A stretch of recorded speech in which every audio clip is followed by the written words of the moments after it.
Hello friends, आपका स्वागत है हमारे चैनल एवरीडे न्यू में। दोस्तों, आरआरबी एनटीपीसी सीबीटी 1 एग्जाम 22 फरवरी सेकंड शिफ्ट का पेपर समाप्त हो चुका है और अभी तक इसके मैक्सिमम रियल प्रश्न भी आ चुके हैं। तो आइए आज की सेकंड शिफ्ट की फुल पेपर एनालिसिस देखते हैं। सबसे पहले बात करें कि कैंडिडेट के अकॉर्डिंग सेकंड शिफ्ट की पेपर की डिफिकल्टी लेवल कैसी थी। तो देखिए, मैक्सिमम कैंडिडेट के अकॉर्डिंग दोस्तों जो पेपर का डिफिकल्टी लेवल है वो आज का मॉडरेट बताया जा रहा है। खास करके देखिए, जो यहाँ पे जनरल अवेयरनेस के प्रश्न पूछे गए हैं, बहुत सारे प्रश्न यहाँ पे स्टैटिक जीके वाले ही डाल दिए गए थे। करेंट अफेयर से मुश्किल से दोस्तों यहाँ पे 5 से लेकर 6 क्वेश्चन ही पूछे गए और वो भी 2019 और 2020 का बहुत ज्यादा करंट अफेयर पूछा गया है। 2018 से भी कुछ कुछ करंट अफेयर पूछे गए। साइंस का बहुत कम वेटेज रहा है, वही 4 से 5 क्वेश्चन साइंस के पूछे गए। इसके बाद स्टैटिक जी के वाले मैंने बता दिया, बहुत ज्यादा प्रश्न थे। आपका डेट वाला प्रश्न ज्यादा पूछा गया, ईयर वाला प्रश्न ज्यादा पूछा गया, टाइम पीरियड पूछे गए। इसके बाद दोस्तों आपका हिस्ट्री का भी अच्छा खासा वेटेज रहा है। उसी तरह से मैथमेटिक्स में बात करें तो मैथमेटिक्स का लगभग 5 से 6 क्वेश्चन की डिफिकल्टी लेवल बहुत अच्छी थी। टाइम कंज्यूमिंग लेवल रखा गया है कुछ क्वेश्चन के, बाकी करने लायक थे। रीजनिंग का जो प्रश्न आया है, रीजनिंग इजी टू मॉडरेट ही बताया जा रहे हैं, तो ओवरऑल मॉडरेट पेपर था। अगर बात करें हम लोग अटेम्प्ट की, तो देखिए किन्हीं कैंडिडेट ने 72 अटेम्प्ट किए हैं, 67 अटेम्प्ट किए हैं, 61 अटेम्प्ट किए, 66 अटेम्प्ट किए हैं, 77, 81 इस तरह से अटेम्प्ट रहे हैं जिन जिन कैंडिडेट से मैंने रिव्यू लिए हैं। तो चलिए सारे क्वेश्चन देख लीजिए। तो ये रहे फ्रेंड्स आज के सेकंड शिफ्ट के क्वेश्चन। देखिए, आज के सेकंड शिफ्ट में लगभग दो यहाँ पे फुल फॉर्म से रिलेटेड प्रश्न पूछा है और अच्छा फुल फॉर्म यहाँ पे पूछा गया था। एक तो फुल फॉर्म पूछा गया है लेजर का, कि लेजर का फुल फॉर्म क्या है। तो light amplification by stimulated emission of radiation, इसका फुल फॉर्म हो जाता है। तो लेजर का पूछा है, आप लोग ध्यान रखिएगा। हो सकता है दोस्तों आगे के आने वाले शिफ्ट में इसको रिपीट भी कर दिया जाए, क्योंकि कई सवाल रिपीट भी होते हैं। देखिए, एक प्रश्न यहाँ पे पूछा है, विवेकानंद की 33 फीट की कांस्य की मूर्ति, यानी जो ब्रोंज का जो यहाँ पे मूर्ति है, स्टेचू है, वो 2019 में कहाँ पे स्थापित की गई थी। तो यहाँ पे करेंट अफेयर का सवाल है और 2019 में मेंशन कर दिया गया था। तो दोस्तों रांची में यहाँ पे स्थापित किया गया था विवेकानंद की जो 33 फीट की जो मूर्ति थी, कांस्य की प्रतिमा, उसको स्थापित किया गया था रांची में, झारखंड में। एक देखिए प्रश्न आया है, वायरस की फुल फॉर्म आज पूछी गई है। तो वायरस की जो फुल फॉर्म होती है, vital information resources under seize, vital information resources under seize, इसका फुल फॉर्म हो जाएगा। एक देखिए प्रश्न आया है, खालसा पंथ की शुरुआत कब की गई थी। देखिए फ्रेंड्स, खालसा पंथ की जो शुरुआत है गुरु गोविंद सिंह के द्वारा यहाँ पे की गई थी, जो कि सिख के 10वें गुरु थे। तो 1699 ईस्वी में खालसा पंथ की शुरुआत इनके द्वारा की गई थी। तो ये सवाल दोस्तों आपका पूछा गया। एक देखिए प्रश्न पूछा है, गूगल ड्राइव क्या है। तो गूगल ड्राइव जो है, वहां पे 4 ऑप्शन थे फ्रेंड्स, एक क्लाउड स्टोरेज भी दिया गया था। तो क्लाउड स्टोरेज हो जाता है जो कि हमारा गूगल ड्राइव होता है। एक देखिए प्रश्न आया है, ये रिपीटेड प्रश्न है फ्रेंड्स, पहले भी इस तरह के सवाल पूछे गए थे, आज भी पूछा गया और उल्टा करके यहाँ पे सवाल को पूछा गया। देखिए, शिशु लोन के तहत अधिकतम 50,000 रुपए किस योजना के तहत दिया जाता है। तो पीएम मुद्रा योजना जो होती है दोस्तों, उसके अकॉर्डिंग यहाँ पे शिशु लोन, किशोर लोन, तरुण लोन, 3 तरह के लोन दिए जाते हैं। तो उसमें शिशु लोन के तहत यहाँ पे 50,000 तक रुपए दिए जाते हैं लोन के तरफ से। किशोर लोन की बात करें तो 50,000 से लेकर 5 लाख तक का यहाँ पे लोन दिया जाता है और तरुण लोन में 5 लाख से लेकर 10 लाख के बीच में यहाँ पे लोन दिया जाता है। तो पीएम मुद्रा योजना यहाँ पे करेक्ट आंसर हो जाएगा, जो कि शिशु लोन के तहत 50,000 रुपए अधिकतम दिए जाते हैं। देखिए फ्रेंड्स, यहाँ पे एक सवाल आया है, मुगलों द्वारा गैर मुसलमानों पर कौन सा कर लगाया गया था। तो जो गैर मुसलमान थे, यानी कि जो हिंदू लोग थे, ब्राह्मण लोग थे, उन पे कौन सा कर लगाया जाता था मुगलों द्वारा। तो जजिया कर था, वो यहाँ पे लगाया जाता था। एक देखिए प्रश्न पूछा है, नेशनल वार मेमोरियल कहाँ पे स्थित है। तो national war memorial new Delhi में स्थित है। एक देखिए प्रश्न आ जाया है पॉलिटी से, लोकायुक्त के बारे में प्रश्न पूछा गया है कि जो लोकायुक्त होते हैं उनके बारे में कौन सा कथन सही है। तो स्टेटमेंट वाले प्रश्न थे, 4 ऑप्शन वहां पे दिए गए थे, उसके अकॉर्डिंग आपको सभी ऑप्शन पता होंगे, तभी दोस्तों इसमें करेक्ट कर सकते थे। तो इस तरह का भी सवाल आज बना है कुछ।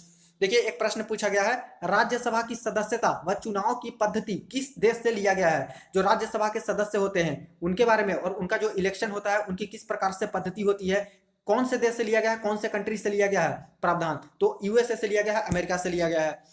एक देखिए प्रश्न पूछा है दोस्तों, लोक नृत्य से, कि जो कथक नृत्य है कौन से संबंधित है। तो बिरजू महाराज ऑप्शन में था, बिरजू महाराज करेक्ट आंसर हो जाएगा, जो कि कथक नृत्य से संबंधित है। देखिए फ्रेंड्स, एक यहाँ पे फुटबॉल से रिलेटेड सवाल आए हैं, CR7 के नाम से किस खिलाड़ी को जाना जाता है। तो किस खिलाड़ी का निकनेम CR7 है, यानी कि CR7 के नाम से जाने जाते हैं। तो क्रिस्टियानो रोनाल्डो है, जो कि फुटबॉल के खिलाड़ी हैं, तो इनको जाना जाता है CR7 के नाम से। तो आज अच्छा भी प्रश्न डाला गया फ्रेंड्स, नए नए जनरल अवेयरनेस के भी प्रश्न आज देखने को मिल रहे होंगे। देखिए फ्रेंड्स, एक सवाल पूछा है, वैदिक काल का समय समय काल क्या है, ये टाइम पीरियड पूछा था, जो वैदिक काल का टाइम पीरियड होता है वो क्या था। तो देखिए 1500 बीसी से लेके 500 बीसी ऑप्शन में भी थे, यही करेक्ट आंसर होगा, जो कि आसपास का डेट रहता है। टाइम में बात करें तो यहाँ पे जो टाइम पीरियड होती है फ्रेंड्स कोई भी परफेक्ट नहीं होती है, लेकिन जो आसपास का यहाँ पे ऑप्शन दिया गया था यही था 1500 बीसी से लेके 500 बीसी। किसी किसी बुक में 1500 बीसी से लेके 600 बीसी के बारे में भी बताए गए हैं। तो इसका करेक्ट आंसर हो जाएगा वैदिक काल के बारे में। जो ऋग वैदिक काल होता है, उत्तर वैदिक काल होता है, दोनों को मिला के देखा जाए तो 1500 बीसी से लेके 500 बीसी। एक देखिए प्रश्न इस प्रकार के भेजे गए हैं, आप लोग बताइएगा कि ये क्वेश्चन सही है या फिर गलत है। इस तरह से कैंडिडेट द्वारा शेयर किया गया है। टेनिस बॉल यहाँ पे लिखा था, क्रिकेट बॉल लिखा था, वॉलीबॉल लिखा था, इसके बाद अमेरिकन बॉल इस प्रकार का लिखा था। ऑड वन आउट करना था। तो टेनिस बॉल तो यहाँ पे होती है, क्रिकेट बॉल होती है, वॉलीबॉल होती है, अमेरिकन बॉल के बारे में मुझे नहीं पता फ्रेंड्स। तो इस तरह का क्वेश्चन भी आज देखने को मिला है, तो ये ऑड वन आउट पूछा था। एक देखिए प्रश्न यहाँ पे आया है, यूरोपियन यूनियन यानी जो यूरोपीय यूनियन है, यूरोपीय संघ है, उसकी स्थापना कब हुई थी। तो 1993 ईस्वी में यूरोपियन यूनियन की स्थापना की गई थी। एक प्रश्न आया है चेल्सी क्लब से रिलेटेड। देखिए चेल्सी क्लब किस खेल से संबंधित है। तो फुटबॉल खेल है, उसके लिए यहाँ पे चेल्सी क्लब होता है, तो चेल्सी क्लब फुटबॉल से रिलेटेड है। एक प्रश्न आया है प्रधानमंत्री वय वंदना योजना के बारे में कौन सा कथन सही है। तो ये भी स्टेटमेंट वाले ही प्रश्न थे, 4 स्टेटमेंट अच्छे अच्छे दिए गए थे वहां पे दोस्तों, सभी पता होंगे तभी करेक्ट कर सकते थे। देखिए एक वहां पे ऑप्शन था वो इस प्रकार का दिया गया था कि 10 वर्षों के लिए 8% की दर से गारंटी रिटर्न मिलती है। तो देखिए 60 वर्ष या फिर इससे ऊपर के उम्र के होते हैं वो यहाँ पे कुछ स्कीम के तहत पैसे जमा करते हैं, और इसमें दोस्तों 10 वर्षों के लिए उनको 8% के दर से गारंटी रिटर्न भी दिए जाते हैं। तो ये करेक्ट आंसर हो जाता। एक प्रश्न आया फ्रेंड्स कॉप 14, जो कॉप 14 है यहाँ पे कॉन्फ्रेंस ऑफ पार्टीज किस देश ने आयोजित किया था। तो इंडिया के द्वारा आयोजित किया गया था न्यू दिल्ली में। तो न्यू दिल्ली करेक्ट आंसर होता है, यहाँ पे इस प्रकार के ऑप्शन दिए गए थे, न्यू दिल्ली इंडिया। एक देखिए प्रश्न पूछा था फ्रेंड्स, दुनिया का पहला तैरता हुआ परमाणु संयंत्र यानी कि फ्लोटिंग न्यूक्लियर पावर प्लांट किस देश ने लॉन्च किया, यानी किस देश ने बनाया है। तो फर्स्ट जो पहला तैरता हुआ परमाणु संयंत्र है वो रशिया यानी रूस के तरफ से बनाया गया है। एक प्रश्न था फ्रेंड्स, सबसे बड़ी खारे पानी की डेल्टा, जो खारे पानी की डेल्टा होती है साल्ट वाटर डेल्टा, वो कौन सी है, ये प्रश्न है। और कुछ कैंडिडेट के कहने हैं कि यहाँ पे झील पूछी गई थी, खारे पानी की झील से रिलेटेड। अब यहाँ पे ऑप्शन दिए गए थे फ्रेंड्स, तो गंगा ब्रह्मपुत्र डेल्टा हो जाएगा, जो कि सबसे बड़ी खारे पानी की, अगर सॉल्ट वाटर डेल्टा की बात करें तो गंगा ब्रह्मपुत्र जो बेसिन डेल्टा होगा वही आंसर हो जाएगा। अगर झील पूछा गया होगा तो ऑप्शन में वहां पे कुछ डेजर्ट भी बताया जा रहा था। तो डेजर्ट में आपको पता होगा कि जो यहाँ पे राजस्थान में एक तो डिडवाना झील है जो कि खारे पानी की है, और एक यहाँ पे दोस्तों सांभर झील है जो कि खारे पानी की बड़ी झील है, सांभर झील राजस्थान में। तो क्या था यहाँ पे, झील पूछे गए थे या फिर साल्ट वाटर डेल्टा पूछे गए थे, आप लोग कमेंट सेक्शन में जरूर बताइएगा। साल्ट वाटर डेल्टा की बात करें तो यहाँ पे गंगा ब्रह्मपुत्र बेसिन डेल्टा हो जाएगा, जो कि करेक्ट आंसर हो जाएगा।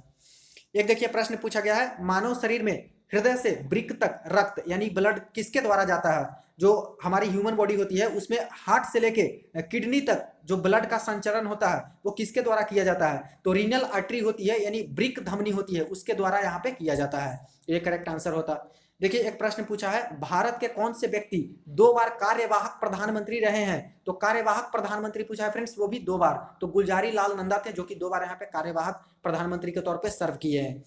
एक देखिए प्रश्न आया है, जो पिन कोड होती है, पिन कोड का शुरू का दो जो डिजिट होता है, 2 नंबर होता है, वो क्या डिनोट करता है। तो दोस्तों जो पिन कोड 6 नंबर की होती है, 6 अंकों की होती है, तो उसमें से जो फर्स्ट दो डिजिट होती है वो दोस्तों रीजन बताते हैं, जोन बताते हैं, क्षेत्र बताते हैं। यानी कि जो आपका वेस्टर्न रीजन हो गया, ईस्टर्न रीजन हो गया, साउदर्न रीजन हो गया, नॉर्दर्न रीजन हो गया, इस तरह के जो रीजन होते हैं पिन कोड का 2 नंबर शुरू का, यही रीजन या फिर जोन या फिर क्षेत्र कह सकते हो, ये बताते हैं।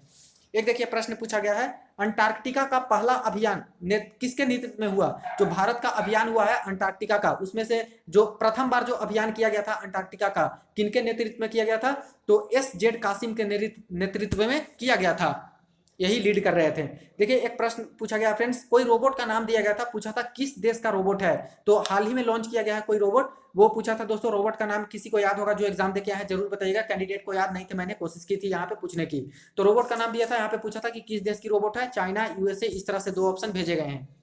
एक देखिए प्रश्न पूछा था, भारत का राष्ट्रीय गीत किसने लिखा, यानी कि जो नेशनल सॉन्ग है वो किनके द्वारा लिखी गई है। तो बंकिम चंद्र चटर्जी के द्वारा यहाँ पे भारत का राष्ट्रीय गीत लिखा गया। एक प्रश्न पूछा गया, 1975 में भारत ने पहला सैटेलाइट उपग्रह किस देश की मदद से लॉन्च किया है। तो जो हमारी फर्स्ट सैटेलाइट थी, उपग्रह थी, तो 1975 में किस देश के मदद से लॉन्च किया गया। तो सोवियत यूनियन यानी रूस की मदद से यहाँ पे लॉन्च किया गया था। एक प्रश्न देखिए फ्रेंड्स पूछा गया है, न्यूक्लियर फ्यूजन यानी जो परमाणु संलयन जो होता है हमारा, जो हाइड्रोजन बम जिस पे काम करता है, न्यूक्लियर फ्यूजन, वो कितने टेम्परेचर पर होता है, न्यूक्लियर फ्यूजन की जो प्रक्रिया होती है वो कितने टेम्परेचर पे होता है, ये सवाल पूछे गए हैं। ऑप्शन में था friends 800 million kelvin, 815 million kelvin, इस तरह से क्लोज क्लोज ऑप्शन दिए गए थे। करेक्ट आंसर होता है इसका 800 मिलियन केल्विन, यानी 800 मिलियन केल्विन पे यहाँ पे न्यूक्लियर फ्यूजन होता है। ध्यान दीजिएगा, न्यूक्लियर फ्यूजन एक होता है, फ्यूजन जो कि टूटता है यहाँ पे, तो ये इसके ऊपर यहाँ पे एटम बॉम्ब काम करता है, और न्यूक्लियर फ्यूजन होता है जो कि जुड़ता है, संलयन, तो इसमें हमारा हाइड्रोजन बॉम्ब काम करता है इसके ऊपर। तो यही पूछा था फ्यूजन के बारे में। तो 800 मिलियन केल्विन के ऊपर यहाँ पे वर्क करता है, न्यूक्लियर फ्यूजन होता है। देखिए एक प्रश्न पूछा था, आग की लौ, जो आग की लौ होती है, जलते हुए ऊपरी भाग काला क्यों होता है? कोई भी मोमबत्ती या फिर कोई लकड़ी जलाई जाए तो शुरू में उसके लौ अच्छे रहते हैं, और ऊपर में दोस्तों देखे होंगे आप लोग की जो लौ रहती है वो ब्लैक टाइप की होती है, ब्लैकिश टाइप की होती है, तो वो किस कारण से होते हैं? तो ये एक सवाल पूछा गया, इसके ऑप्शन मुझे नहीं मिल पाए हैं। तो ये रहे फ्रेंड्स आज के जनरल अवेयरनेस के प्रश्न। देखे होंगे आप लोग लेवल ठीक ठाक ही था, जनरल अवेयरनेस का प्रश्न अच्छा खासा लेवल का रखा गया है। इसके बाद मैथमेटिक्स की बात करें तो देख लीजिए, मैथमेटिक्स में ट्रिगोनोमेट्री से एक सवाल आए हैं, मेंसुरेशन से 3 क्वेश्चन पूछे गए, ज्योमेट्री से 2 सवाल पूछे गए हैं, अलजेब्रा से 2 सवाल बोल रहे हैं, एसआईसीआई की बात करें तो 2 सवाल इसके भी आए हैं, प्रॉफिट लॉस से दोस्तों 1 सवाल बोला जा रहा है, टाइम एंड वर्क की बात कर ले तो 2 सवाल आए हैं, स्पीड टाइम डिस्टेंस से 2 सवाल, एलसीएम एचसीएफ का 2 सवाल आया है, नंबर सिस्टम की बात करें तो 2 क्वेश्चन, और देखिए डेटा इंटरप्रिटेशन वाले 4 क्वेश्चन आए हैं, चारों अलग अलग डीआई दिए गए थे। सिंप्लीफिकेशन की बात करें बोडमास के तो 1 क्वेश्चन, मीन मीडियन मोड का एक भी क्वेश्चन कैंडिडेट द्वारा नहीं बताया जा रहा है, जबकि मैक्सिमम शिफ्ट में दोस्तों मीन मीडियन मोड से 1 से 2 सवाल आते ही आते हैं। परसेंटेज की बात करें तो 2 सवाल यहाँ पे पूछे गए परसेंटेज से भी। अब रीजनिंग का देख लीजिए आप लोग, रीजनिंग में कौन से टॉपिक से ज्यादातर कवर किया गया, कहां से कितने प्रश्न पूछे गए। देखिए फ्रेंड्स, कथन निष्कर्ष पूर्वानुमान जो आपके होते हैं स्टेटमेंट कंक्लूजन वाले, 3 से 4 प्रश्न इससे रिलेटेड पूछे गए। सिलोगिज्म वाले दोस्तों 2 सवाल आज पूछे गए हैं। कोडिंग डिकोडिंग की बात करें तो 2 से 3 सवाल आए हैं। ब्लड रिलेशन से यहाँ पे 1 से 2 सवाल आज पूछा गया है। सीटिंग अरेंजमेंट की बात करें तो कोई क्वेश्चन नहीं पूछे गए हैं, जबकि फर्स्ट शिफ्ट में 2 सवाल पूछा गया था। सीरीज वाले 2 क्वेश्चन पूछे गए। वेन डायग्राम से 3 सवाल आया है। फिगर काउंटिंग आज फर्स्ट शिफ्ट में भी आया था, नंबर ऑफ स्क्वायर काउंट करने के लिए वर्ग कितने हैं, और अभी फिर से वही आया है कि टोटल वर्ग कितने हैं, ये सवाल आया है फिगर काउंटिंग से। अल्फाबेटिकल सीरीज की बात करें तो 2 क्वेश्चन आया है। एनालॉजी से बात करें तो 1 से 2 सवाल। मैथमेटिकल ऑपरेशंस जो होते हैं प्लस को माइनस से सारे रिलेटेड जो है 1 सवाल। सिलोगिज्म वाले 1 से 2 सवाल आज पूछे गए हैं। तो ये रही फ्रेंड्स आज की सेकंड शिफ्ट की पेपर एनालिसिस। वीडियो को ज्यादा से ज्यादा दोस्तों के साथ शेयर कर दीजिएगा और चैनल को सब्सक्राइब कर लीजिएगा 100% रियल एनालिसिस के लिए और रेलवे भर्ती की पल पल की अपडेट के लिए।